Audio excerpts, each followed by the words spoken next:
السلام علیکم ورحمۃ اللہ وبرکاتہ۔ معزز ناظرین، آپ تمام حضرات کا اسلامک گفتار چینل میں دل کی عمیق گہرائیوں سے خیر مقدم و خوش آمدید۔ عزیز دوستو، سپریم کورٹ کے فیصلے کے بعد حضرت مولانا ارشد مدنی صدر جمعیت علماء ہند نے اپنا بیان جاری کیا، جس میں حضرت فرماتے ہیں، عدالت کے فیصلے سے انصاف کی امید لگائے لوگوں کو سخت مایوسی ہوئی۔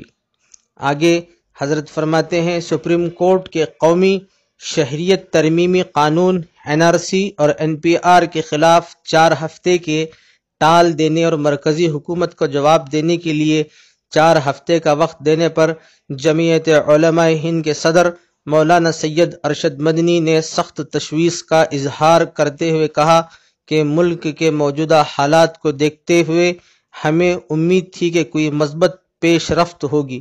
انہوں نے یہ بات آج یہاں جاری ایک ریلیز میں کہی۔ انہوں نے کہا، اگر عدالت قانون کے نفاذ پر روک لگاتی تو ملک بھر میں اس قانون کے منظوری کے بعد خوف و دہشت کا جو ماحول قائم ہوا ہے، اس میں بڑی حد تک کمی آ جاتی اور جگہ جگہ ہو رہے مظاہرے بھی بڑی حد تک تھم جاتے، مگر افسوس کہ ایسا نہیں ہوا۔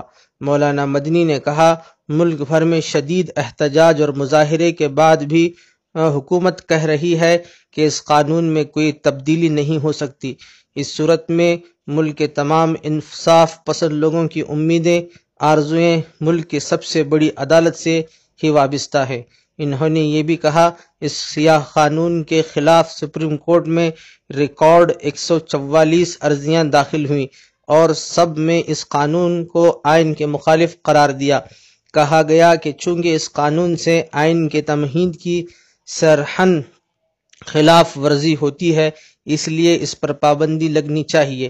انہوں نے کہا کہ عدالت کا فیصلہ سر آنکھوں پر، لیکن اس سے ملک کے ان کروڑوں ہندو، مسلم، سکھ اور عیسائی کو سخت مایوسی ہوئی جو پچھلے 1 ماہ سے سخت سردی اور بارش میں کھلے آسمان کے نیچے بیٹھ کر اس کالے قانون کے خلاف امن مگر مثالی احتجاج کر رہے ہیں۔ انہوں نے کہا، ان سب کے باوجود حکومت آمرانہ روش اختیار کر کے اس آئین مخالف قانون کو سب پر تھوپنا چاہتی ہے۔ یہی وجہ ہے کہ 8 ستمبر کو اسے جواب داخل کرنے کے لیے جو 1 ماہ کی مہلت عدالت نے دی تھی، اسے اس نے ضائع کر دیا، جبکہ اسے آج مکمل حلف نامہ داخل کرنا چاہیے تھا۔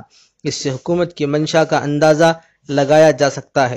مولانا مدنی نے ایک بار پھر وضاحت کی کہ جمعیت علماء ہند کا شروع سے یہ ماننا ہے، جن مسائل کا حل سیاسی طور پر نہ نکلے، اس کے خلاف قانونی جدوجہد کا راستہ اپنانا چاہیے۔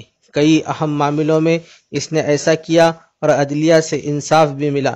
چنانچہ اس معاملے میں جمعیت علماء ہند نے وکیل آن ریکارڈ شاد حنیف اور سینئر ایڈوکیٹ راجو دھون کے مشورے سے ایک ریٹیپیشنز شروع میں داخل کی تھی۔ مولانا مدنی نے کہا کہ جو لوگ اسے ہندو مسلم کا مسئلہ سمجھتے ہیں وہ غلطی پر ہیں۔ سچائی یہ ہے، یہ ملک کے آئین و دستور سے جڑا ہوا ایک انتہائی اہم معاملہ ہے۔ البتہ بعض لوگوں کی جانب سے اسے مسلسل ہندو مسلم بنانے کی دانستہ کوششیں ہو رہی ہے، لیکن سچائی یہ ہے، اس کے خلاف ملک بھر میں لوگ مذہب، ذات پات اور برادری سے اوپر اٹھ کر احتجاج کر رہے ہیں۔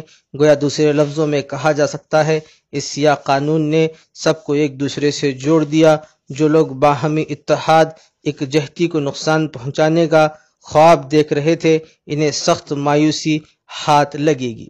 عزیز دوستو، اگر آپ کو ہماری یہ ویڈیو اچھی لگے تو اسے دوسروں تک ضرور شیئر کریں اور لائک کریں اور اپنی آراء کمنٹ باکس میں لکھیں اور ہمارے چینل کو سبسکرائب کریں۔